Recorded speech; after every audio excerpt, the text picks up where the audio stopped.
Supreme কোর্টের রায় ঘোষণার পরেই নবান্ন থেকে সাংবাদিক বৈঠক করে বিরোধীদের একহাত নিয়েছিলেন মমতা বন্দ্যোপাধ্যায়। মামলা করার জন্য সিপিএমকে এবং রায়ের জন্য বিজেপিকে দুষেছিলেন তিনি।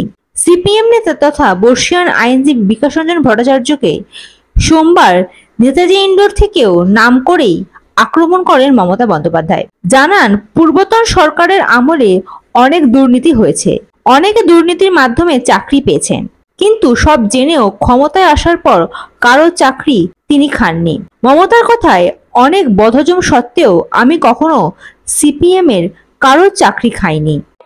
যে মানুষটা জানে না কি হয়েছে, যে মানুষটা কোনো ব্যাপারে আমি চ্যালেঞ্জ করে বলছি, আমি আমার জীবনে জেনে শুনে কোনো পানিশমেন্ট কাউকে দিইনি এবং মনে রাখবেন, জেনে শুনে কারো চাকরি খাইনি।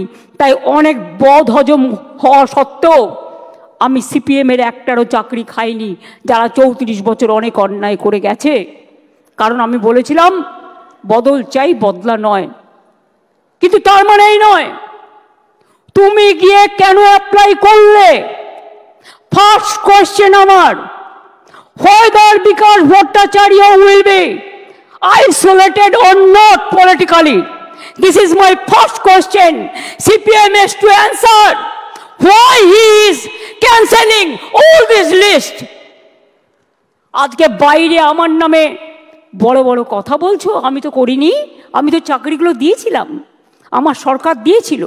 একটা দুটো কাজ করতে গেলে ভুল হতে পারে, সে ভুল সংশোধন করে নেওয়ার জন্য তুমি প্রশাসনকে সময় দাও, তা তো তোমরা দাওনি। Right to make blunders, Netaji Subhash Chandra Bose বলেছিলেন ভুল করাটাও একটা অধিকার। যদি কারো ভুল হয়ে থাকে সেই ভুলটাকে সংশোধন করার দায়িত্ব কার? কোর্ট যদি প্রশাসনকে দিত, কোর্ট নিশ্চয়ই কোর্টের কথা মেনে প্রশাসন যে কাজটা করতে পারত। Bureau report, ND Bangla news. সবার আগে সব খবর, সঠিক খবর পেতে ফেসবুক পেজটি ফলো করে এবং ইউটিউব চ্যানেলটি সাবস্ক্রাইব করে রাখুন আর শেয়ার করতে ভুলবেন না।